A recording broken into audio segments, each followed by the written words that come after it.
আসসালামু আলাইকুম। বহুদিন পর হাতে মেহেদি নিচ্ছি আমি, তো ভাবলাম তোমাদের সাথে ভিডিওটা একটু শেয়ার করি। অনেক দিন হয়েছে আমার হাতে মেহেদি নেওয়া হয় না। হঠাৎ করেই মনে হলো যে একটু হাতে মেহেদি নেই। একটা সময় ছিল যে আমি সবসময় হাতে মেহেদি নিয়ে থাকতাম, মানে মেহেদির রং উঠে যাওয়ার আগেই আমি মেহেদিটা হাতে দিতাম।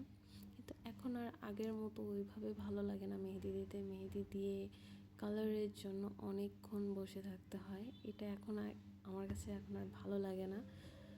তো এখানে মেহেদি দিতে যেয়ে আমি অনেকটা সমস্যায় পড়ে গেছি, কনফিউজডও ছিলাম, কারণ আমি অনেক দিন ধরে মেহেদি দিই না তো হাতে।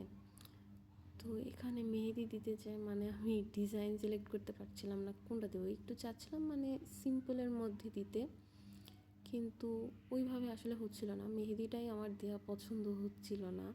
আমি চিকন কাজটা বেশি পছন্দ করি। আমি সবসময় চিকনভাবে দেওয়ার চেষ্টা করি। আমার চিকন কাজটা বরাবরই অনেক পছন্দ।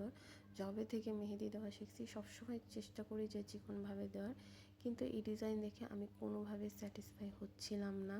আর আমি কতবার যে হাত ক্লিন করছি তার কোনো আইডিয়া নেই। বারবার চেষ্টা করে মানে মন মতো ডিজাইন দিতে পারছিলাম না।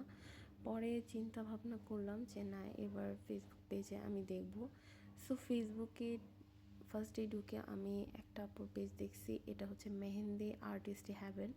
আপুর মেহেন্দি ডিজাইনগুলোও মাশাআল্লাহ খুবই সুন্দর। তো ওনার ফার্স্ট ডিজাইনটা দেখেই আমার খুবই ভালো লাগলো।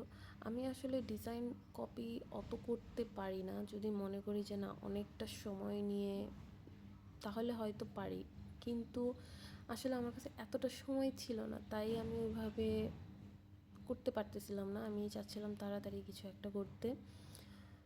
তো এখানে আমি মসজিদ টাইপের একটা ডিজাইন সিলেক্ট করছি। এটা আমার কাছে অনেক ভালো লাগছে। হয়তো আমি পুরোটা কপি করতে পারবো না, কিছুটা নিজের মতো করে করতেছিলাম। এটাকে মসজিদ, অনেকে কি বলো আসলে আমি জানি না, বাট আমার মসজিদই বলি। তোমরা কে বলো অবশ্যই কমেন্ট করে জানাবা।